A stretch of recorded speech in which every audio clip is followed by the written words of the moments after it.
Hey guys, welcome back to my channel. So today's video is going to be how to pick the right cosmetology school for you. This is like probably one of the most important things that I wish I did and watch a lot of other videos, paid attention and do my due diligence and not go with the first school option.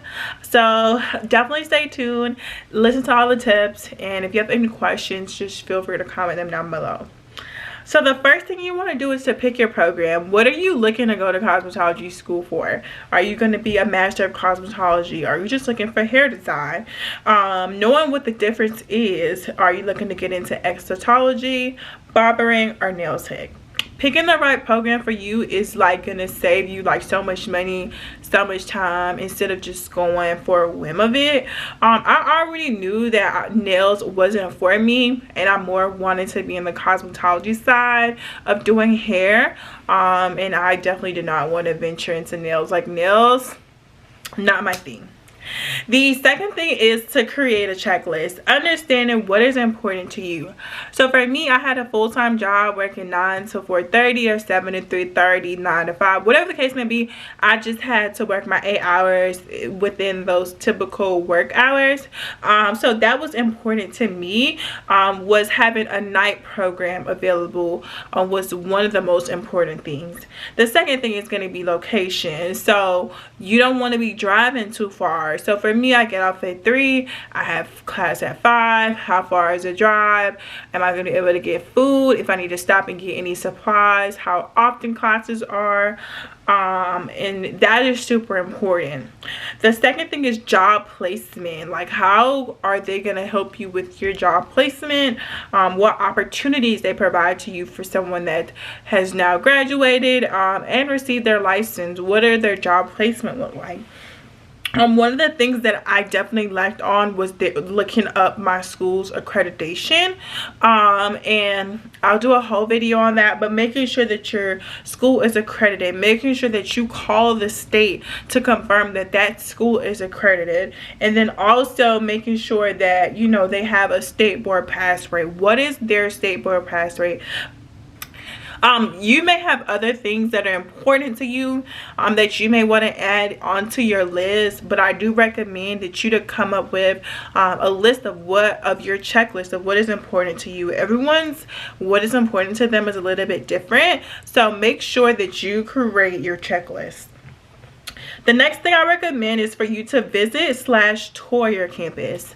So I personally recommend to attend the school and receive services first, not letting them know that you're interested in joining their program, because you're gonna see how the school treats their students, and then also how they run their book of business. Are they organized? Are they unorganized? Are they, like, you're gonna learn. And typically in a hair salon setting, you'll hear other things while on the floor that you may pick up on. I don't recommend getting, for me personally, I don't recommend getting any like chemical services, relaxers, or anything like that. Like, I just recommend something super basic, like a wash and blow dry. Maybe you want to get a braid down for a wig that you want to get done. Maybe one week you just don't feel like washing your hair and you want to have someone do it. That is what I recommend for you to go and get done at a beauty school. And seeing what it is like, and then probably after you've done a couple of visits of different schools, then go ahead and do an actual tour, and then visit the school and see how the difference is. Because I'm gonna be honest, my tour versus attending as a like being there and watching other schools after, definitely a totally different experience. I do recommend coming with your questions and answers. I mean, of course, you have a list of questions that you want to know. Definitely look up the answers on their website, and then you're gonna confirm that information once you reach there. Like, hey, I'm confirming that this is gonna be a master of cosmetology, not a hair design, or this is the hours allotted, this is full-time, part-time. Validating your information. The next thing you want to do is financial aid, and their in-house payment versus their third-party payments. Do they offer financial aid or what other avenues that they provide you to receive funding. I know cosmetology school, depending on where you go to school, can range anywhere from between $5,000 to $30,000. So understanding the funding and what you need to do in order to fund that program and making sure that you're able to fund paying for these services. The next thing that you want to do is to choose your enrollment date based on all these other factors and all comparing all your schools, getting your funds together, getting your equipment together, is choosing your enrollment date. Sometime pushing it out about 6 months and starting in January when you're looking at schools in August may be the best bet for you financially, getting yourself situated, getting your savings together so that you can be successful and be dedicated in your school. Remember, you're choosing based on yourself, not for them. The next thing that you want to do is to choose your class.